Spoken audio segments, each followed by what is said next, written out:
Perdón, empecemos por precisar que esta ley regula las remuneraciones de todos los servidores públicos federales de los 3 niveles de poder, así como a miembros de organismos autónomos como lo son el Banco de México, la Comisión Nacional de Derechos Humanos, el Instituto Nacional Electoral, solo por citar algunos ejemplos. Así también a empresas paraestatales y entidades públicas como lo es Pemex o la Comisión Federal de Electricidad, entidades públicas como el INPE. Bueno, esto es, abarca a todos los organismos y dependencias de nivel federal. En dicho ordenamiento se establece que ningún servidor público federal puede recibir una remuneración o retribución mayor a la establecida para el presidente de la República, establecida en el presupuesto de egresos de la Federación. Y bueno, como ya dijo nuestro próximo presidente, va a recibir una remuneración de 108,000 pesos. Y bueno, no puede ser superior a menos de que se desempeñe un trabajo técnico calificado o de alta especialización, o que así lo disponga el contrato colectivo o las disposiciones generales de trabajo. También una adecuación importante es que las remuneraciones y sus tabuladores serán públicos y no podrán clasificarse como información reservada o confidencial, por lo que cualquier ciudadano podrá conocer la remuneración exacta que perciba un servidor público. Y bueno, pues esperemos que se respete el espíritu de esta disposición y no se maquillen los tabuladores para ocultar las retribuciones totales. Otro de los temas candentes tiene que ver con la eliminación de las jubilaciones de los expresidentes, pues claramente se prohíbe cubrir alguna jubilación que no se encuentre asignada en el presupuesto de egresos aprobado por los diputados, o bien esté determinada en el contrato colectivo o establecido en las condiciones de trabajo, lo que afecta a todos los expresidentes de la República cuyas pensiones estaban fundamentadas en un decreto expedido por el propio titular del Ejecutivo. Y bueno, pues esta ley sin duda tendrá repercusiones que van más allá de la administración pública, pues ya empezamos a enterarnos de renuncias en puestos claves que seguramente repercutirán en la calidad del servicio público. Bueno, continuando con este apartado. Yo quisiera aquí, muchos de ustedes habrán visto ya en algunos medios de comunicación que inclusive ya hay algunas firmas legales que están promoviendo los amparos para aquellos servidores públicos que se puedan ver afectados por esta ley. De hecho, estas firmas que promueven amparos particularmente están observando que pudieran darse 2 violaciones principales. La primera de ellas tiene que ver con el principio de progresividad de los derechos humanos, que en pocas palabras implica que los derechos humanos van aumentando de manera progresiva y no se vale que haya una regresión en estos. Y por tanto, el hecho de que se limiten, las percepciones de un servidor público pudiera verse como una aplicación regresiva en materia de protección de derechos humanos. Y también el otro argumento toral tiene que ver con el hecho de ese principio rector de la materia laboral, que tiene que ver con que la costumbre es ley y por tanto se convierte en derecho adquirido. En este sentido, si un servidor público ya venía percibiendo un cúmulo de remuneraciones que le daba un nivel de vida determinado y se le venía dando de manera consistente y constante, pues pudiera resultar contrario al 123 constitucional el que se le reduzca o elimine alguna de estas retribuciones o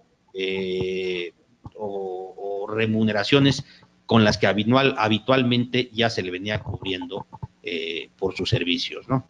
Entonces, bueno, pues como bien decía la licenciada América Ocampo, pues esta nueva ley que se va a complementar con la publicación del presupuesto de egresos, pues sí tiene implicaciones que no solamente se limita al ámbito estricto de los servidores públicos, sino que puede tener repercusiones sociales genéricas, ¿no? Y por tanto, pues es importante el conocerla. Esta ya se publicó y bueno, estaremos pendientes también del presupuesto de egresos, porque son los 2 ordenamientos que aquellos servidores públicos que se sientan afectados en sus derechos, pues van a impugnar a través de los juicios de amparo.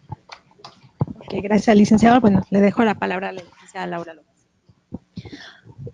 Buenos días. El pasado 22 de octubre se publicó en la Gaceta Oficial de la Ciudad de México el reglamento de la Ley Orgánica de la Procuraduría Ambiental y del Ordenamiento Territorial de la Ciudad de México, en la cual Se detallan las formalidades de los procedimientos y actuaciones de esta Procuraduría, además de que se regula la imposición de medidas precautorias, cautelares y de seguridad en caso de que se llegasen a detectar indicios de desequilibrio ecológico, daños o deterioro grave al ambiente, a la vía pública, al paisaje urbano, entre otros. En las diapositivas que ustedes pueden ver, hay algunas atribuciones de esta Procuraduría, así como de las acciones precautorias que puede realizar la PAOT.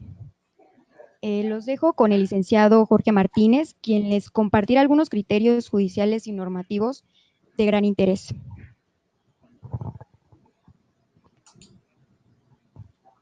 ¿Qué tal? Buenos días.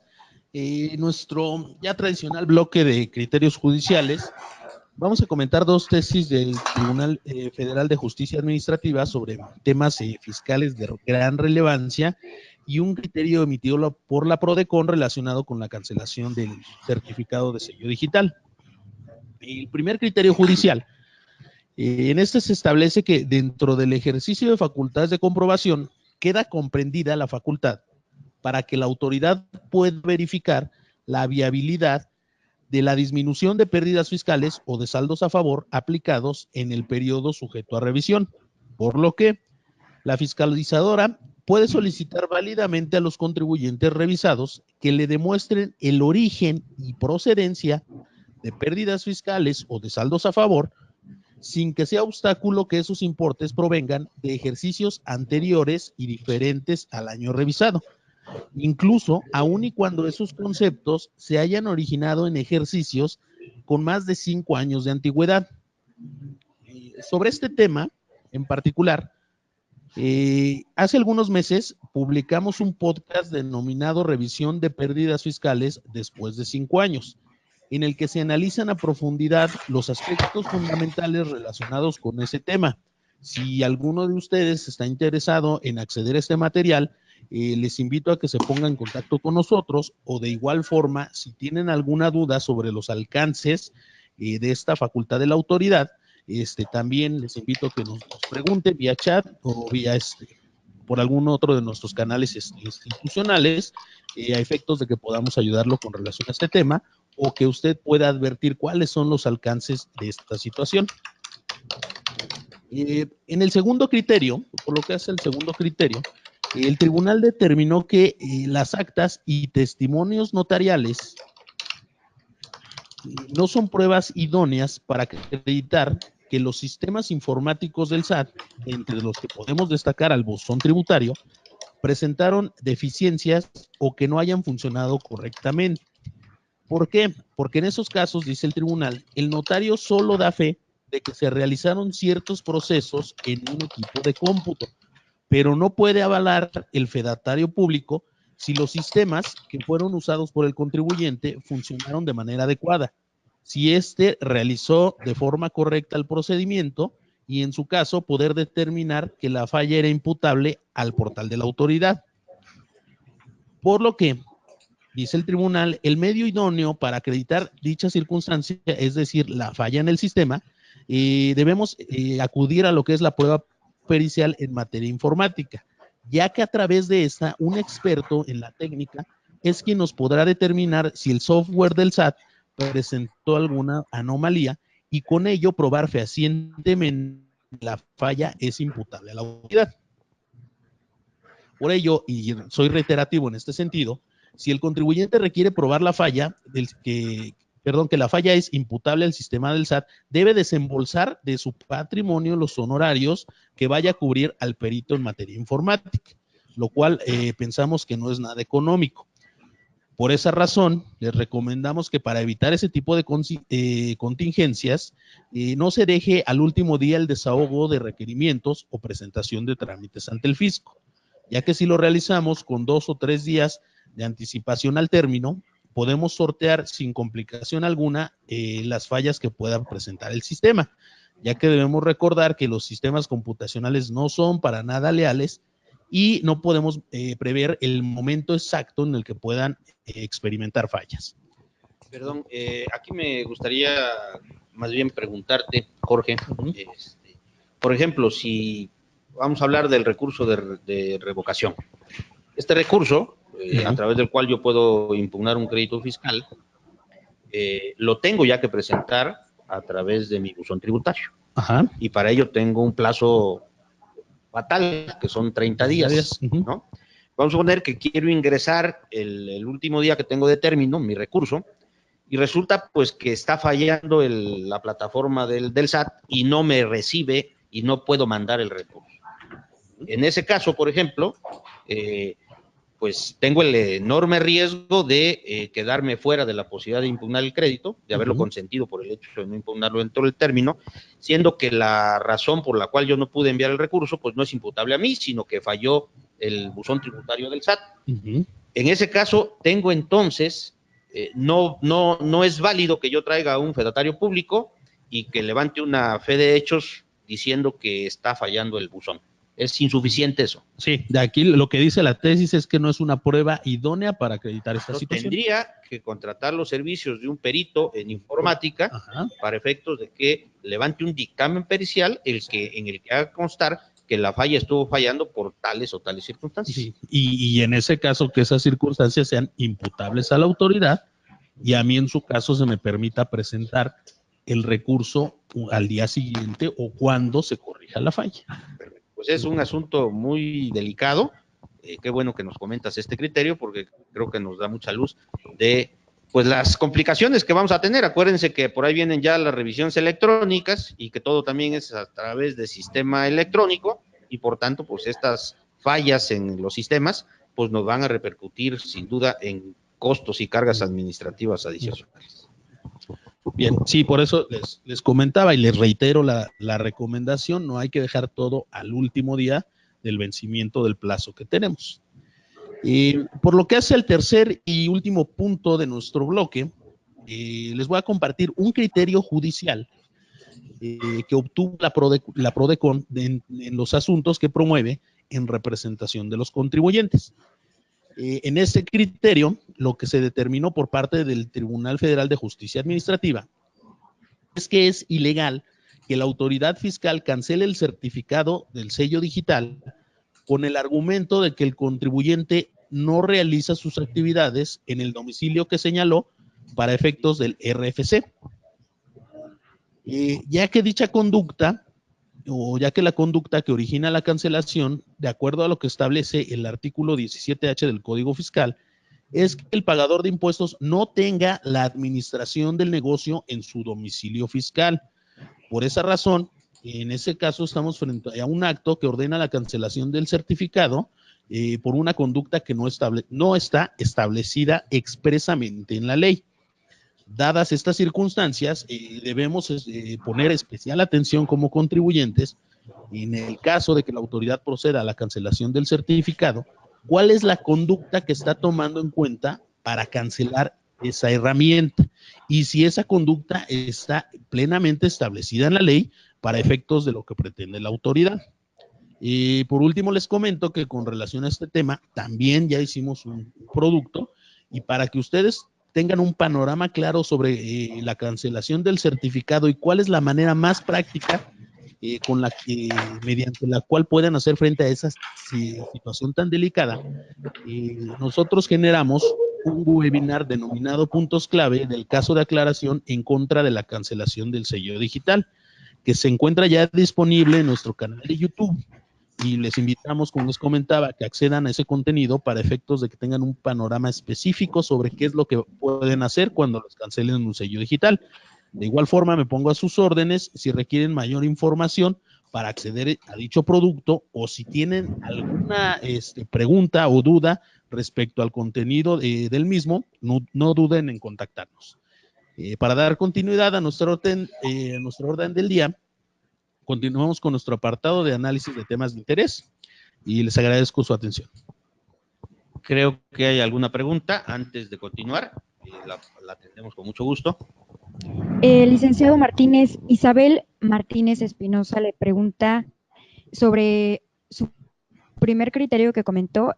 Dice, esta revisión sería cuando se realiza alguna fusión, no aplica para todos, ¿verdad? Bueno, lo que se establece aquí en el criterio es que si en el ejercicio que me está revisando la autoridad yo apliqué amorticé una pérdida fiscal o apliqué un saldo a favor para el pago de impuestos, la autoridad puede revisarme el origen de esos saldos, ¿sí?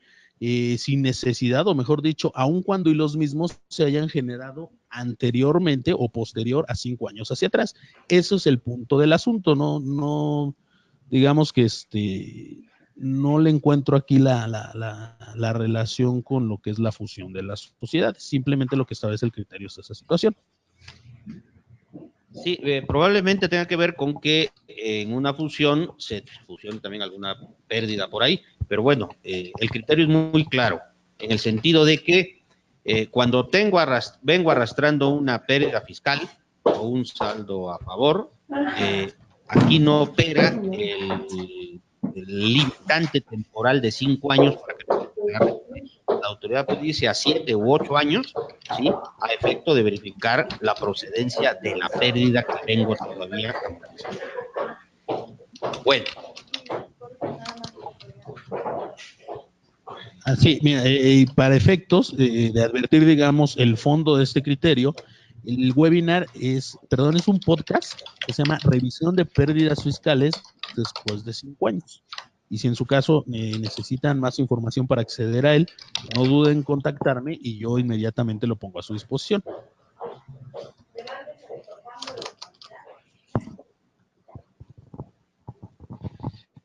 Bueno, vamos a entrar al tema central de nuestra sesión del día de hoy.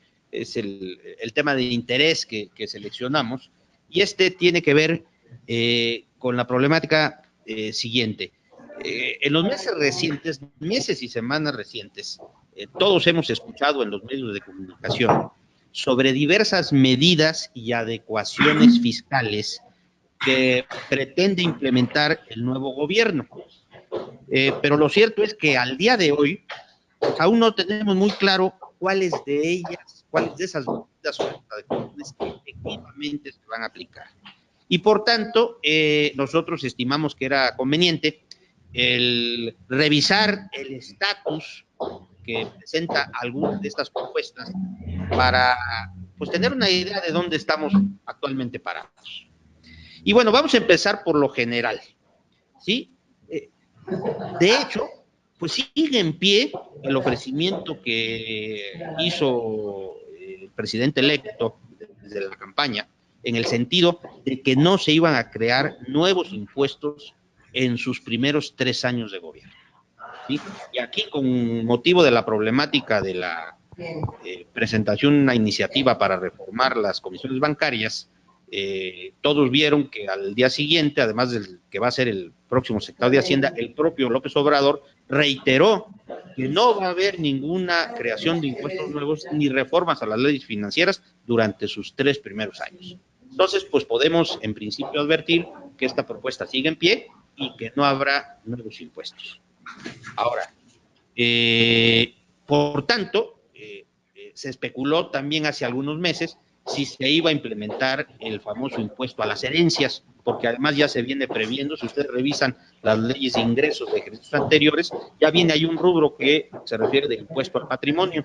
Entonces se generó esa inquietud que ahora sí, para el 2019, se iba a instrumentar en México el impuesto a las herencias. También se ha registrado por parte de la Constitución que este impuesto, por lo menos durante los 2 primeros años de la administración, no se prevé implementarlo. Entonces, esa parte creo que podemos estar tranquilos en cuanto a si el impuesto a las herencias se iba a aplicar ya en el 2019. Ahora, así como no va a haber nuevos impuestos, ¿sí? Pues tampoco va a haber ni amnistía fiscal ni programa de repatriación de capitales, ¿eh? Aquí también hace unos meses, inclusive hasta se circuló el famoso decreto de amnistía fiscal y cuáles iban a ser las reglas, y todo el mundo lo circuló por ahí, y todo el mundo hablaba de espérate al año que entra, ahorita no te regularices, va a haber un paquete de amnistía con facilidades. Lo cierto es que, por lo menos en el equipo de transición, lo que se comenta es que no ven con buenos ojos ningún esquema de amnistía fiscal y tampoco de un paquete de repatriación de capitales. Entonces, pues muy probablemente no tendremos ningún ningún esquema de amnistía fiscal ni de repatriación de capitales. Ahora, también habrán escuchado en las semanas recientes, con la discusión de una ley de fomento a la actividad empresarial, América, ¿cómo se llama? Ley de fomento a la actividad empresarial, que iba a haber una especie de tregua en las revisiones, inclusive en todo tipo de revisiones administrativas federales, pero dentro de ellas la parte fiscal. Pero no confundamos, el hecho de que haya una tregua en las inspecciones fiscales no quiere decir que haya una amnistía fiscal. La tregua es que no me van a revisar bajo ciertas condiciones y características que se van a fijar, pero la amnistía es que yo puedo, si tengo adeudos, regularizarme en condiciones preferenciales. Son dos fenómenos distintos. Y eso de que va a haber una tregua en las revisiones fiscales, también tómenlo con reserva. Yo creo que sí va a haber tregua en revisiones y en inspecciones federales, como por ejemplo en materia laboral, en materia de la Secretaría de Economía, en materia de protección civil, de Profeco, pero la parte fiscal, por lo menos los del equipo de transición, del equipo de Hacienda de transición, pues ellos consideran que pues, debería de aprovecharse toda la plataforma tecnológica del SAT para seguir con esas auditorías focalizadas y no hacerlo por sorteo como se ve en esta ley, que habrá que ver una vez que indique cuáles son sus características. Bueno, si bien no va a crearse nuevos impuestos ni se van a reformar las leyes fiscales, sí viene con el movimiento para una reducción impositiva en la frontera norte, particularmente en las tasas del impuesto al valor agregado y del impuesto a la renta. Pero este modelo, digamos, o este mecanismo, no va a implicar que se reforme ni la ley del IVA ni la ley del ISR. Se va a hacer a través de un decreto presidencial y va a ser un régimen fiscal preferencial para la zona norte de la frontera norte del país. Entonces sí va a haber muy probablemente reducción de tasas de ambos impuestos a través de un decreto de facilidades. Finalmente, también generó mucho revuelo en las semanas recientes las reformas que estuvo auspiciando Prodecon con el propósito de inhibir el tráfico ilegal de facturas. Quienes tuvieron oportunidad de ver esta propuesta pudieron haber observado que básicamente se buscaba establecer una retención parcial en prestación de servicios, tanto para personas físicas como para personas morales, una retención parcial en materia del impuesto del IVA, en principio, y luego incluso se adicionó también el impuesto a la renta, así como algunas adecuaciones al Código Fiscal y a la Ley de Delincuencia Organizada para hacer más enérgicas, digamos, las consecuencias penales para quienes ya sea que vendan o adquieran este tipo de comprobantes fiscales que amparan operaciones inexistentes. Bueno, ¿qué ha pasado con la propuesta de la Prodecon? Bueno, pues en principio ya la tuteló en la Cámara de Diputados la fracción de Morena, concretamente el presidente de la Comisión de Hacienda, el diputado Ramírez Cuellar, pues ha sido quien ha retomado la propuesta y ahí va caminando.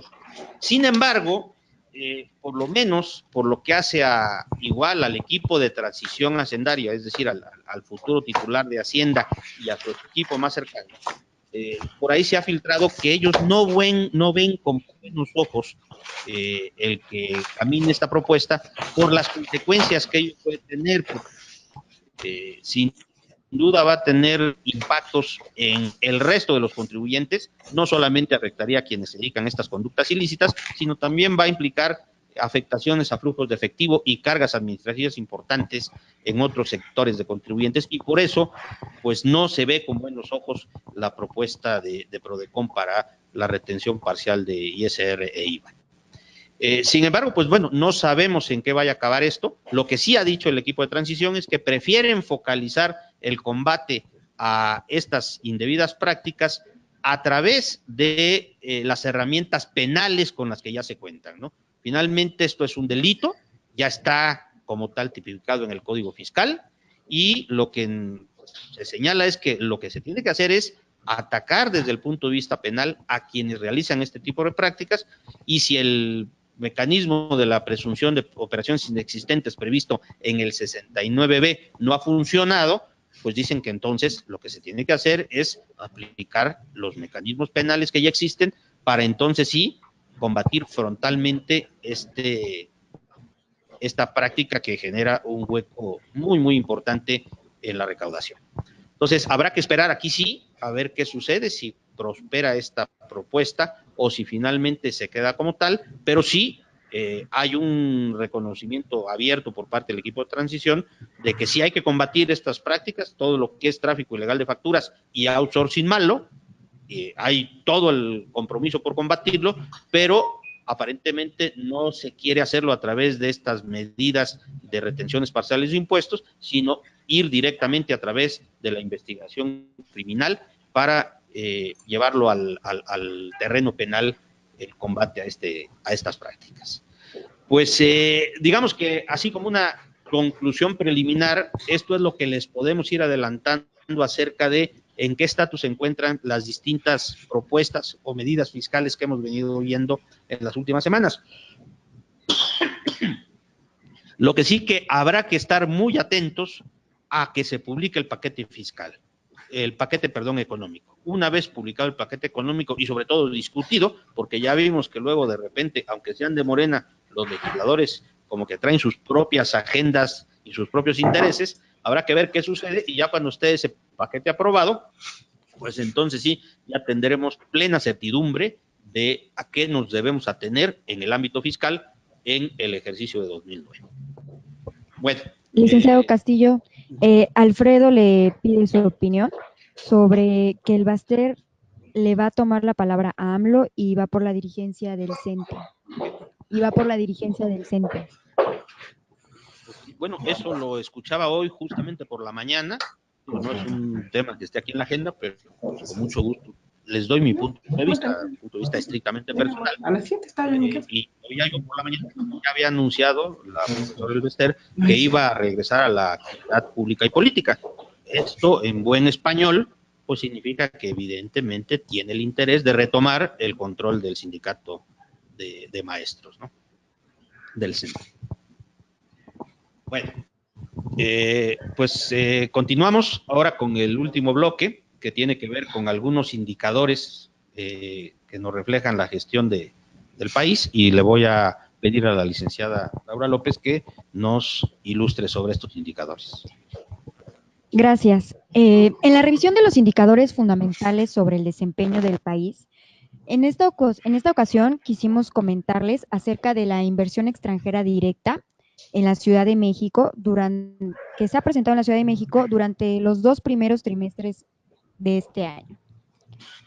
De acuerdo con los datos proporcionados por la Secretaría de Economía, dicha inversión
Una disculpa, hubo algunas fallas. Como les decía, comenzamos con nuestra revisión de los indicadores fundamentales sobre el desempeño del país.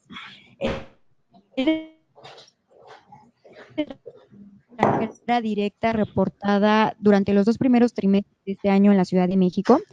Y es que de acuerdo con datos que proporcionó la Secretaría de Economía, dicha inversión ascendió a un monto aproximado de 4,000 millones de dólares, que es casi el mismo monto que se obtuvo durante todo 2017. Pasando a otros datos, el INEGI midió por primera vez el valor agregado que genera el comercio electrónico, también llamado e-commerce, en la economía nacional. Se reporta que este valor ascendió en 2016 a los 83,000 millones de pesos, lo que representa el 4% del Producto Interno Bruto.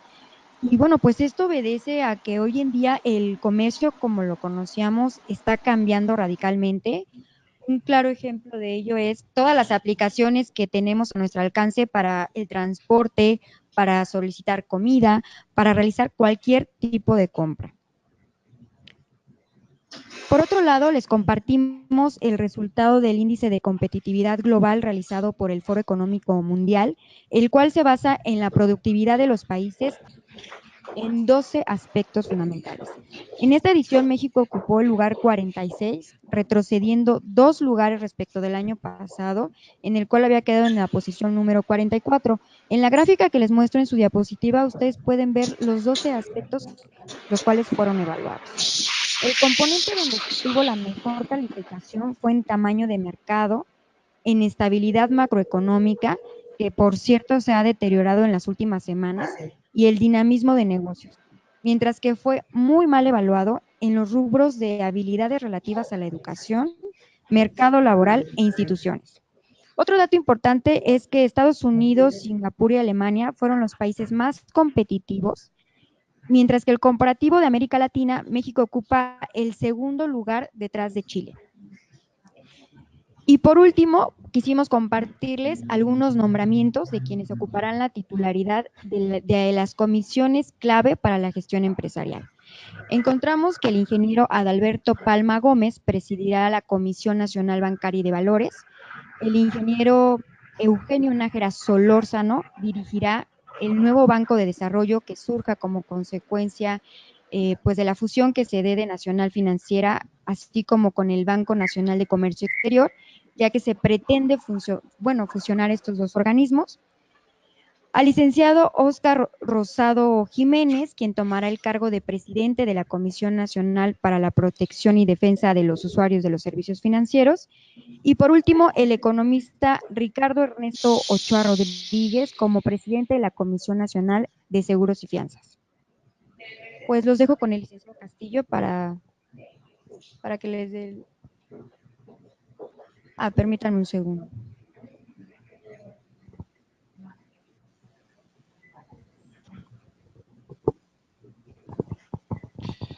Muy bien, pues con esto cerramos nuestra sesión de actualización del día de hoy. Les agradecemos a todos el que nos hubiesen acompañado y los invitamos a que nos acompañen a la última sesión del año, que va a ser el miércoles 18 de diciembre. También queremos comentarles que nos hemos percatado en estas semanas que ha habido un conjunto de adecuaciones legales que se están cocinando y que muy seguramente van a cuajar, que van a modificar de manera importante el marco regulatorio de los negocios en nuestro país. Por tanto, estamos organizando un curso. Este curso lo queremos hacer de forma presencial, a través de, no online, sino presencial. Lo tenemos programado para el 17 de enero. En el que vamos a hacer el análisis integral del marco jurídico de los negocios para 2019.